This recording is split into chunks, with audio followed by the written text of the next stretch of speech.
The night Kendrick Lamar dropped Mother I Sober, the world didn't just listen, it stopped, stunned, and held its breath. Fans are shocked, scrolling through lyric after lyric, realizing this isn't just another song. It's a confession, a reckoning, and maybe even a cry for help.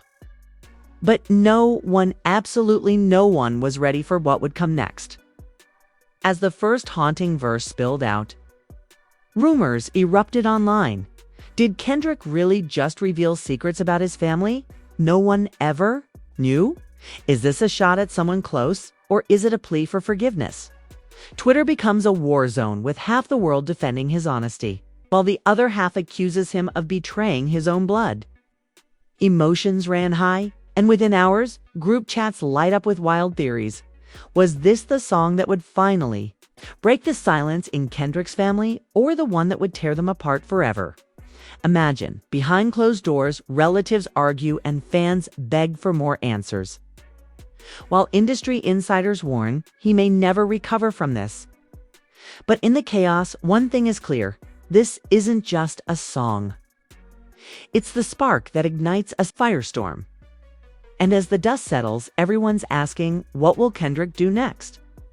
Because in this story, nobody gets out unscathed.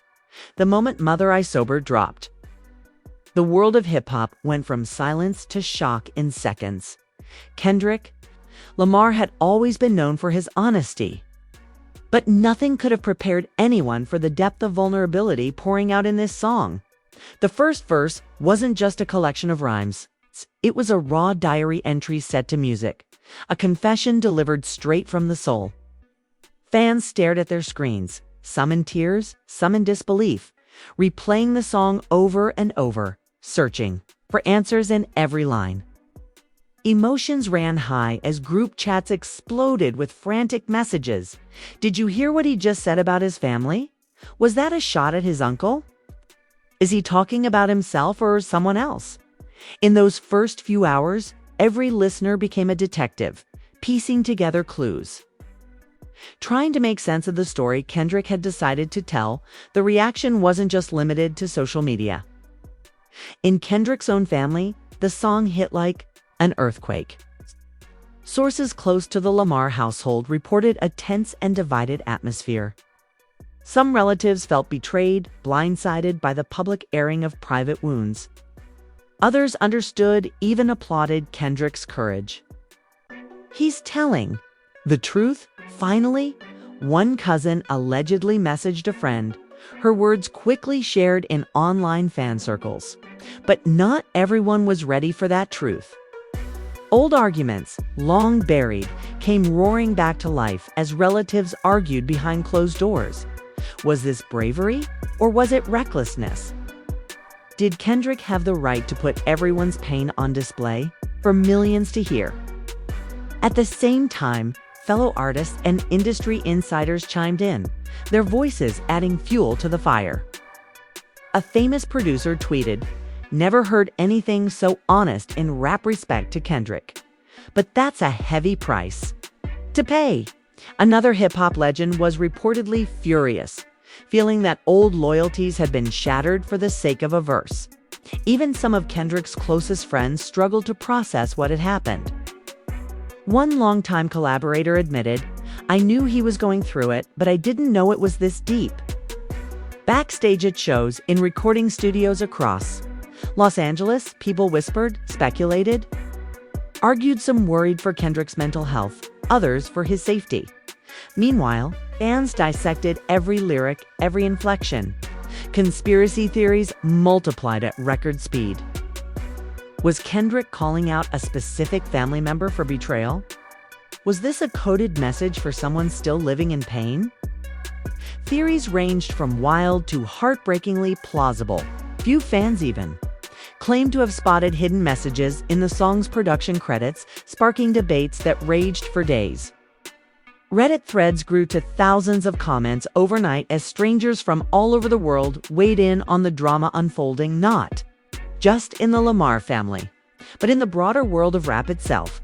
But it was the personal stories, those hidden behind the screen names and anonymous posts, that really brought the chaos home. Fans began to share their own experiences with trauma, addiction, and generational pain inspired by Kendrick's willingness to lay himself bare.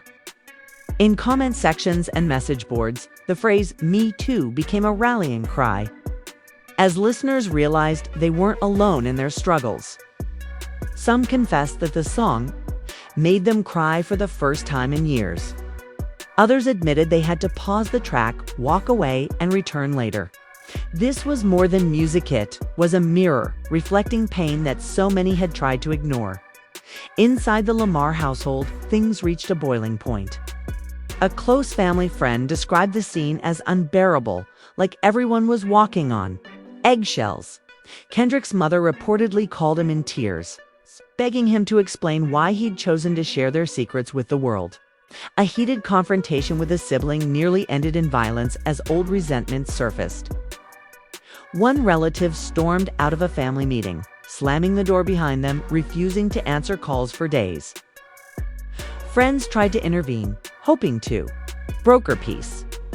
But even they couldn't break through the wall of silence and suspicion that had sprung up around the family in the wider world. The song's impact kept growing. Radio DJs played "Mother I Sober" on repeat, inviting fans to call in and share their reactions. A popular hip-hop podcast devoted an emergency episode to the fallout, bringing in psychologists and trauma experts to analyze Kendrick's words. One guest declared, "This is therapy set to music, but therapy hurts before it heals." Rival rappers responded with their own tracks, some supportive, others critical. One well-known artist accused Kendrick of using family pain for streams, sparking a heated back and forth that dominated headlines for a week. The industry, always quick to spot a trend, scrambled to respond. Some brands paused their partnerships with Kendrick, waiting to see which way public opinion would swing. Others jumped on the moment, launching marketing campaigns about authenticity and truth-telling. Everyone wanted a piece of the conversation, but no one could control where it would go next. Journalists camped out near Kendrick's old neighborhood, hoping for a comment from anyone who knew him. The press published think pieces and hot takes, some hailing Kendrick as a hero, others branding him a traitor. As all this played out, Kendrick himself stayed silent.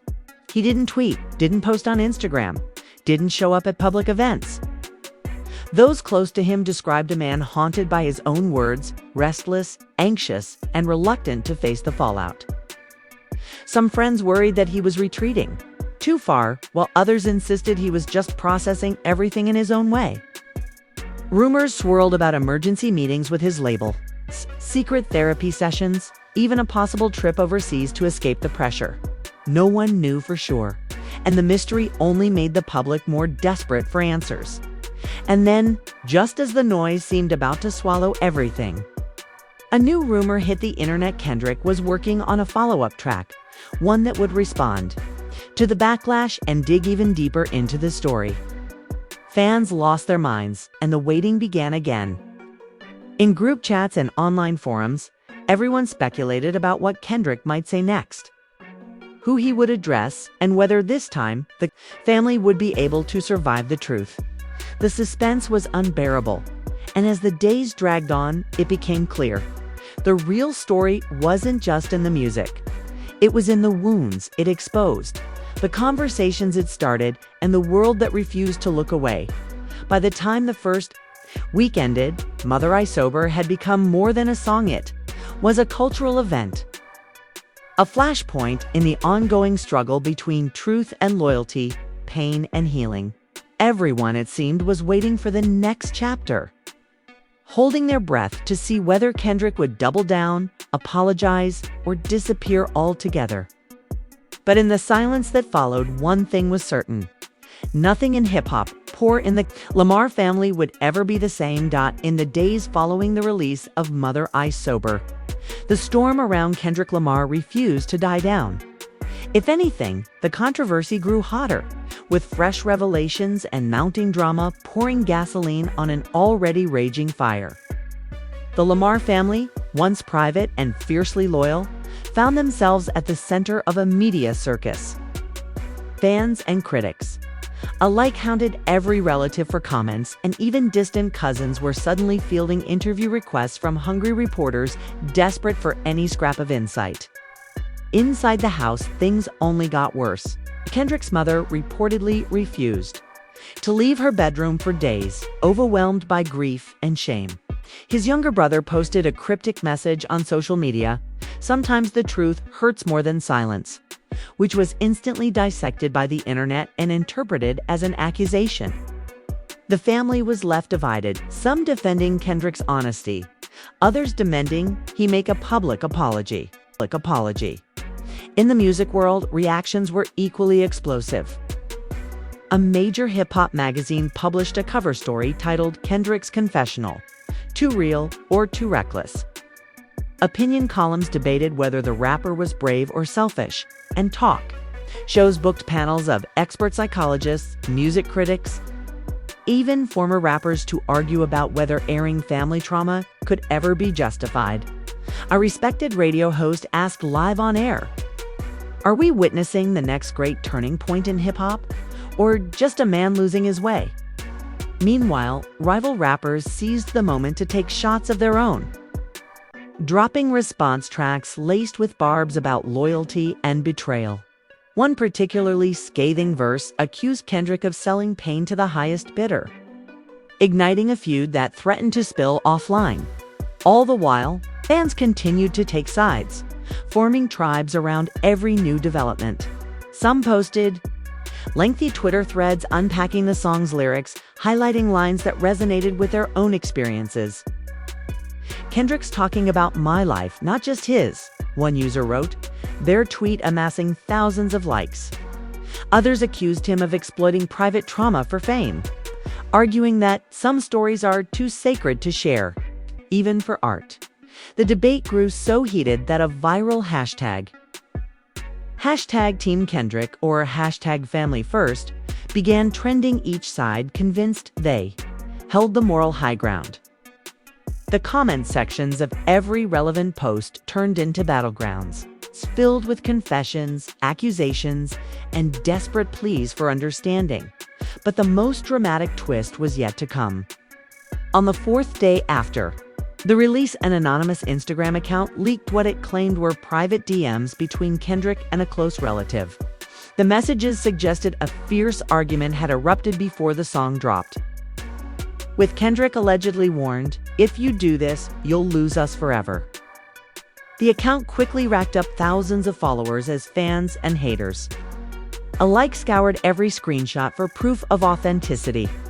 Was this the real reason Kendrick went so dark on social media? Or just another layer of drama in an already tangled web? The leak sent shockwaves through the industry. Even Kendrick's label was caught off guard, scrambling to control the damage.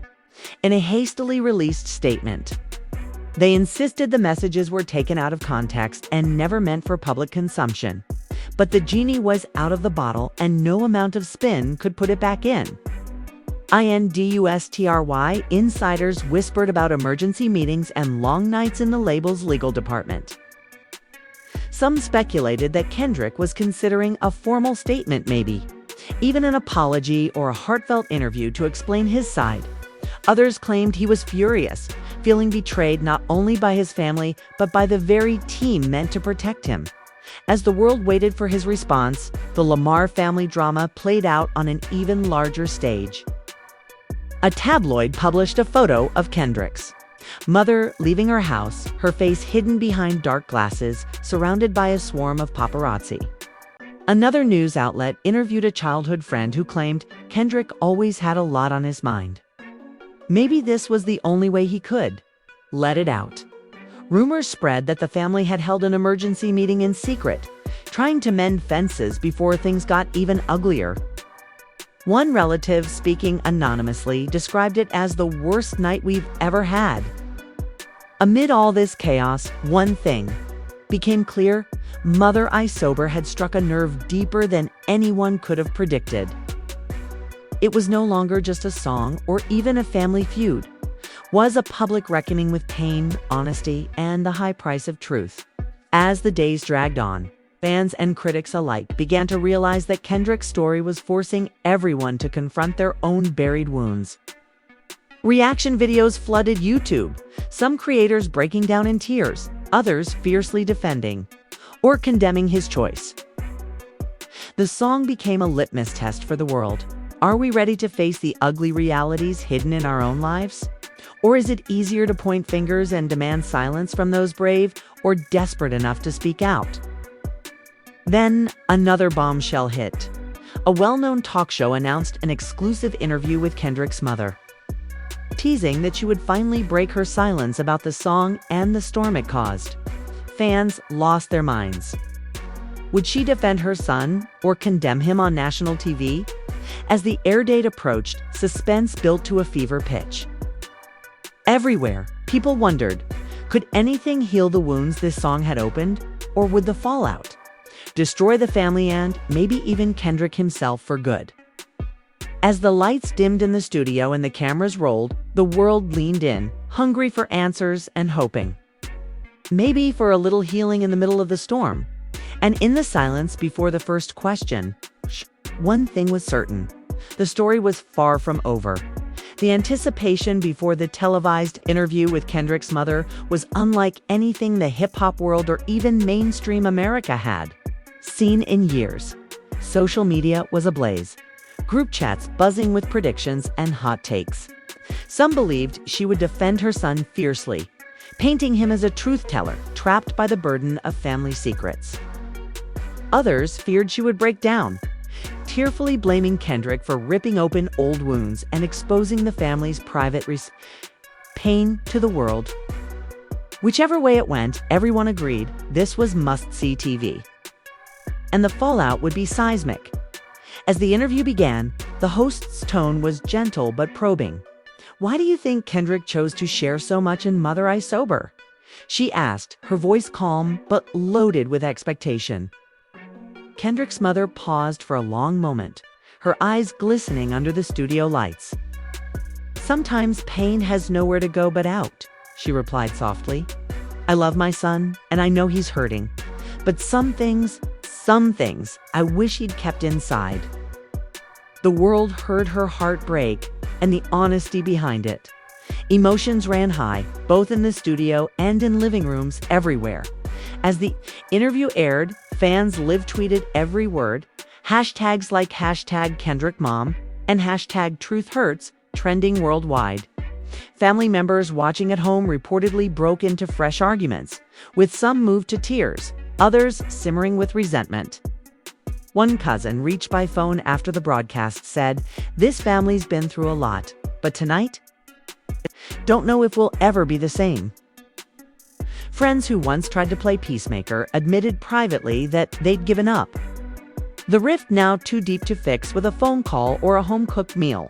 But it wasn't just the Lamars who felt the impact.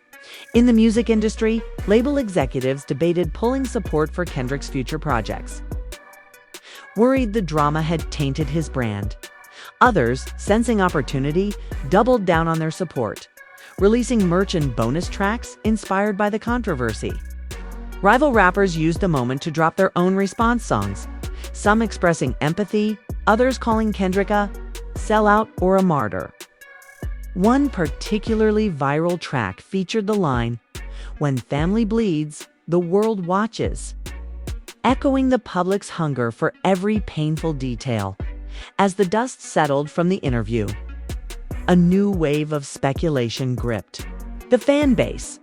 Rumor had it that Kendrick was in talks with a major streaming service to produce a documentary about the making of Mother I Sober and the chaos that followed. Insiders whispered about hours of raw, never-before-seen footage, heated arguments, late-night studio confessions, and intimate family meetings caught on camera. Fans begged for a glimpse, convinced the documentary would offer closure, at least another layer of drama to dissect. Meanwhile, in the Lamar home, the sense of crisis became routine. Relatives stopped talking to one another, meals were taken alone, and old photos disappeared from the walls. Some family members changed their phone numbers or deleted social media, tired of relentless harassment from fans and trolls. Kendrick's mother retreated from public life. Her only statement, a handwritten note posted on the front door. "We are not your story. Please let us heal." It was a plea for privacy, but in the age of viral fame, few respected it. In the weeks that followed, the debate only grew. Music critics praised Kendrick's vulnerability, calling Mother I Sober a once-in-a-generation work that forced the world to confront uncomfortable truths. Others blasted him as reckless, arguing that art should heal, not hurt. Therapy offices across the country saw a spike in appointments, with clients citing the song as a trigger for long-buried trauma. For some, the track became a lifeline, a sign that their pain wasn't invisible. For others, it was a wound that refused to close. Through it all, Kendrick remained silent. Paparazzi snapped photos of him coming and going from his house, his expression unreadable. Some friends insisted he was working on new music, pouring his pain into his art. Others worried he was spiraling, isolated by the backlash and unable to trust anyone. Rumors swirled about secret therapy sessions, frantic phone calls to trusted advisors, even late-night drives to nowhere just to escape the noise. And yet, despite the chaos, or maybe because of it, Mother I Sober soared to the top of the charts, breaking streaming records and dominating playlists worldwide. Reaction videos flooded YouTube, some creators openly weeping as they unpacked the song's darkest lines. On TikTok, fans staged dramatic reenactments of the song's lyrics, their performances raw and cathartic. Everywhere, the conversation grew louder. Was Kendrick a hero or a villain? A martyr or a cautionary tale? As the controversy raged on, it became clear that the world was no longer just listening to Kendrick's story, was living it, wrestling with its own secrets, betrayals, and scars. And in the eye of the storm, a question lingered. Could any family, no matter how strong, survive the weight of so much truth laid bare? The answer, as the world would soon learn, was far from simple. And as Kendrick quietly plotted his next move, everyone waited, breathless, for the next twist in a saga that had become bigger than music, bigger than fame, bigger even than the pain that started it all. As days stretched into weeks, the fallout from Mother I Sober only deepened, weaving itself into the fabric of both hip-hop culture and the lives of the Lamar family. The world's obsession didn't wane. Instead, the speculation evolved.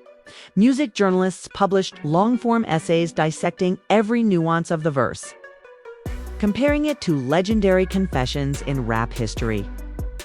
While podcasts invited therapists and social commentators to weigh in on the dangers and necessities of radical honesty. No matter where you looked, from YouTube to Reddit to the quiet corners of the Lamar household, the aftershocks were everywhere. In Kendrick's neighborhood, the attention grew almost unbearable. Friends reported seeing unmarked cars parked on the street for days, with reporters hoping for a quote or a glimpse of any family member.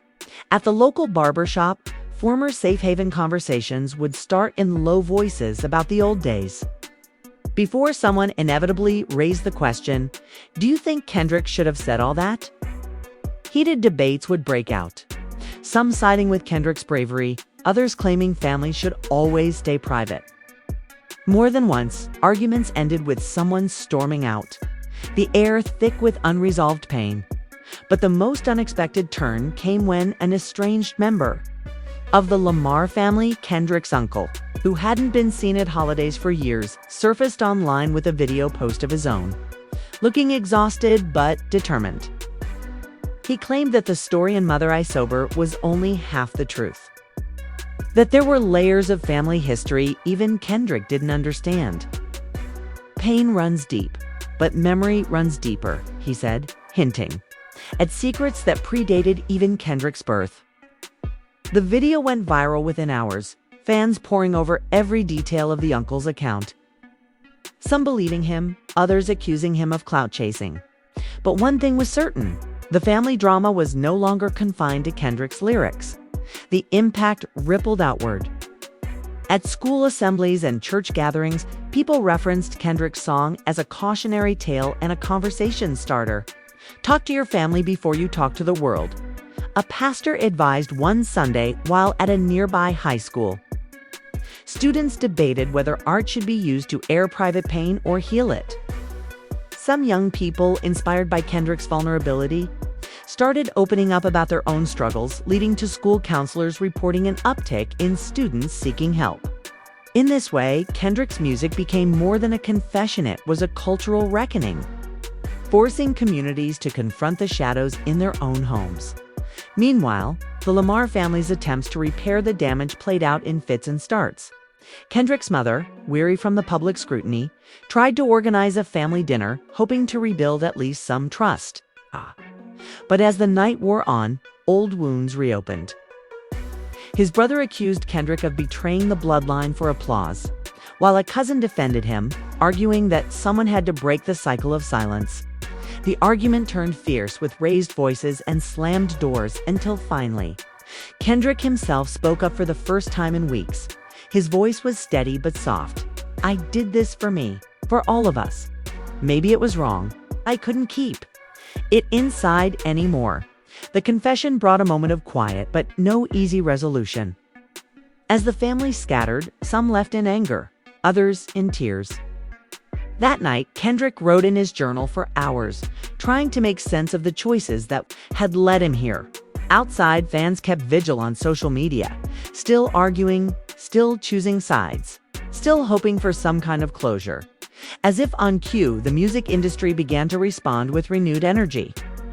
A surprise announcement landed on hip-hop blogs. Kendrick had agreed to a one-time live-streamed roundtable discussion about Mother I Sober, inviting not only family members, but also mental health professionals, artists, and even fans to join the conversation. Instantly, the internet exploded. Some hailed it as a chance for healing. Others worried it would only fan the flames. The night of the live stream arrived, anticipation at a fever pitch. The event was raw, unfiltered, and painfully honest. Kendrick sat in the center, flanked by family on one side and experts on the other. The discussion ranged from forgiveness to generational trauma to the responsibility artists have to their loved ones.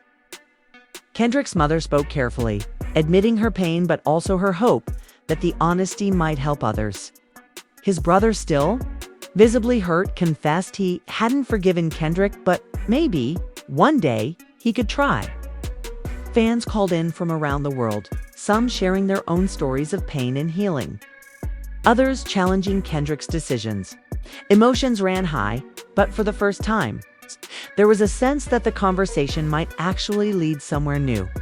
When the live stream ended, the world felt different.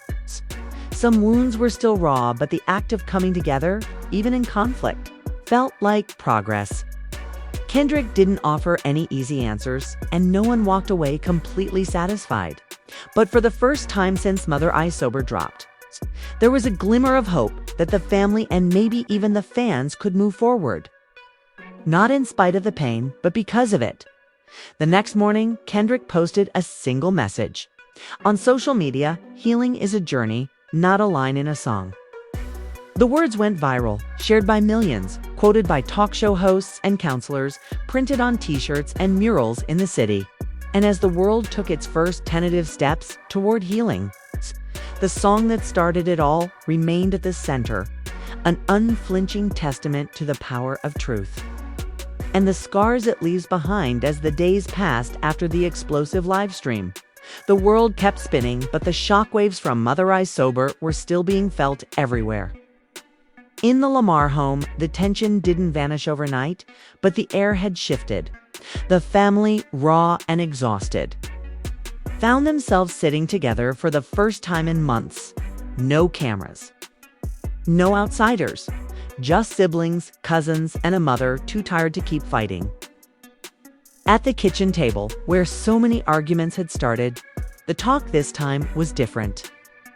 They spoke quietly about the past, about the wounds left by silence, about how Kendrick's music had forced them all to confront truths they'd spent years avoiding. One by one, the anger began to crack, replaced by uneasy understanding. Not forgiveness, yet not everyone was ready to let go.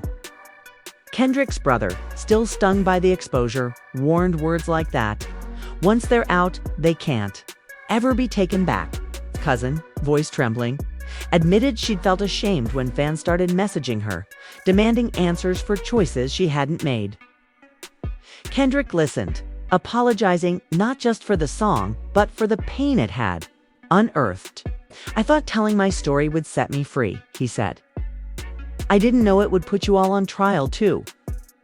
His mother, always the peacemaker, reached across the table and squeezed his hand. "Maybe freedom was never going to be easy," she said, "but now that the truth is out, we get to decide what comes next." Outside the house, the world was still obsessed. News networks replayed clips from the live stream, while opinion columns debated every word.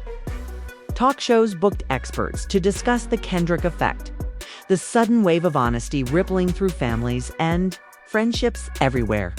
Social media filled with videos of people sharing their own mother eyes sober moments, parents apologizing to children, siblings making peace after years of silence, strangers finding courage to admit old secrets in public. Even rival rappers, some of whom had once mocked Kendrick, began sharing stories of their own family pain. The floodgates finally opened. The music industry, always watching, took notice. Kendrick's label issued a statement supporting his bravery in pursuit of truth. And other artists started talking openly about struggles with mental health, trauma, and forgiveness. For a while, it felt like hip-hop itself was changing. New era where pain wasn't just entertainment, but a bridge for connection and healing. Playlists titled "Songs That Saved Me" trended for weeks. And therapists reported record demand for group sessions on generational trauma and reconciliation. But beneath the wave of healing, there were still cracks. Some listeners, wounded by the song, unfollowed Kendrick, unable to forgive him for airing private pain. Others wrote think pieces, arguing that truth without consent could never be justice, even as fans debated the ethics. The world seemed to agree on one thing: Mother I Sober had changed something fundamental. Not just for the Lamar family, but for anyone who'd ever hidden a scar. In the midst of it all, Kendrick found himself invited to speak at a youth summit on healing and storytelling. He almost refused, still wary of the spotlight, but his mother encouraged him to go. "If your words can bring pain, they can also bring hope," she told him. At the summit, in front of hundreds of young people, Kendrick spoke with honesty, but also humility. "My story isn't the only one that matters," he said.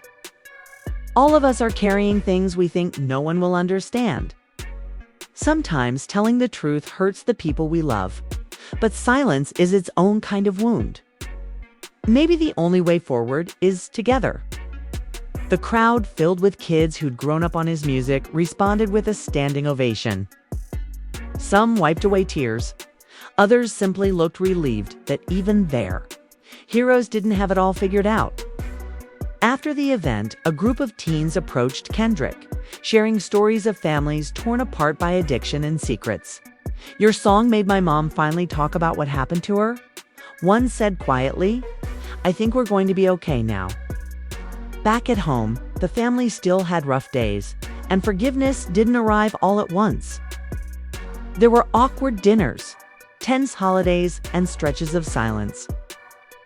But there were also new beginnings of family therapy session here. It's a group phone call there. Slow but steady steps toward something like peace. Kendrick started writing again, this time with a new perspective, not just the weight of pain, but the possibility of healing. Fans, too, moved forward.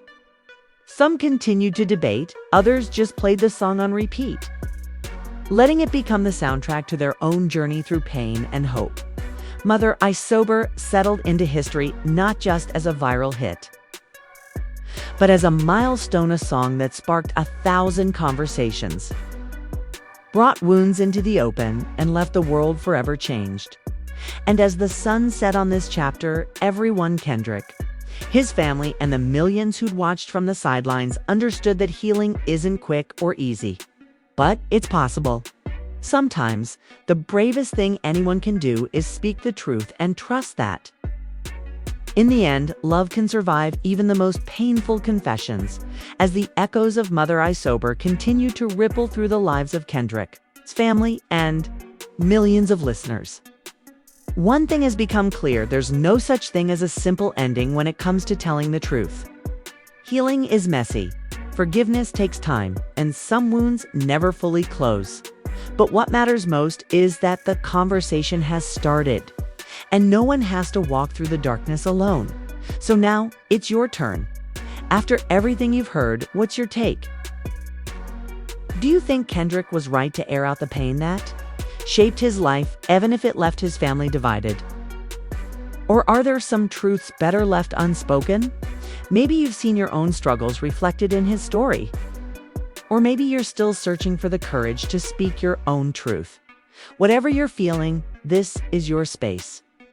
Drop your thoughts in the comments, share your experiences, your pain, your hope, and your questions. Let's make this more than just a story. Let's make it a community where honesty and healing go hand in hand. And if this journey moved you, don't forget to like the video, subscribe for more deep dives, and ring the bell so you never miss the next chapter. Trust me, the story's not over. As long as we're willing to talk, listen, and grow, there will always be another verse waiting to be written. Thanks for watching, for feeling, and for being a part of something bigger than just music. We'll see you in the next one, because your story matters too.